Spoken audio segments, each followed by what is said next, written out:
ലഹരിക്കെതിരായ തൂഫാൻ പദ്ധതി വലിയ രീതിയിലുള്ള ഒരു പിന്തുണയാണ് ബെവ്കോയ്ക്ക് നൽകുന്നതെന്നുള്ള സൂചനകൾ നൽകിക്കൊണ്ട് ബെവ്കോ ഔട്ട്ലെറ്റുകളുടെ കച്ചവടം ഉയരുകയാണ്.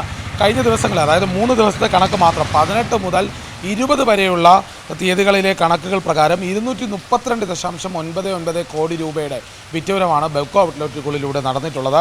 അതോടൊപ്പം തന്നെ ആദ്യ 3 ദിവസത്തെ തന്നെ ഓണക്കാലത്തെ വിൽപ്പന 209 കോടി കടന്നിട്ടുണ്ട്. ഇത്തവണ 23 കോടി രൂപയുടെ വിൽപ്പനയാണ് വർദ്ധിച്ചിട്ടുള്ളത് കഴിഞ്ഞ വർഷത്തെക്കാളും.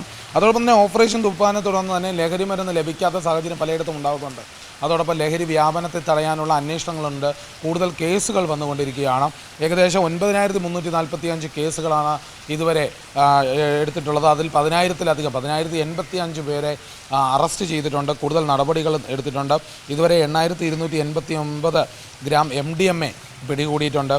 1032 കിലോഗ്രാമിലധികം കഞ്ചാവ് പിടികൂടിയിട്ടുണ്ട്. ഇത്തരത്തിലുള്ള വലിയ നടപടികൾ ഉണ്ടാകുന്നതോടെ തന്നെ ലഹരിക്കായി മദ്യത്തെ ആശ്രയിക്കേണ്ട സാഹചര്യം ഉണ്ടായി തുടങ്ങിയിരിക്കുകയാണ്. അതുകൊണ്ട് തന്നെ ബെവ്കോ ഔട്ട്ലെറ്റിൽ ഓണ വിപണി വലിയ രീതിയിൽ ഉയരുകയാണ്. ഇനി ഉത്രാട ദിവസത്തിലൊക്കെ എങ്ങനെയാണ് കച്ചവടം എന്നുള്ള കാര്യങ്ങൾ നോക്കേണ്ടതുണ്ട്. ഏതായാലും വലിയ രീതിയിലുള്ള ഒരു വിപണി സാധ്യത ഇവിടെ കാണുന്നുണ്ട്. അതുകൊണ്ട് ബെവ്കോ കുറച്ചുകൂടി മെച്ചപ്പെട്ട നിലയിലാവുന്നത് തൂഫാൻ ഒരു കണക്കിൽ പിന്തുണ നൽകിയിട്ടുണ്ട് എന്ന് ഇതിലൂടെ കണക്കാക്കാൻ സാധിക്കും.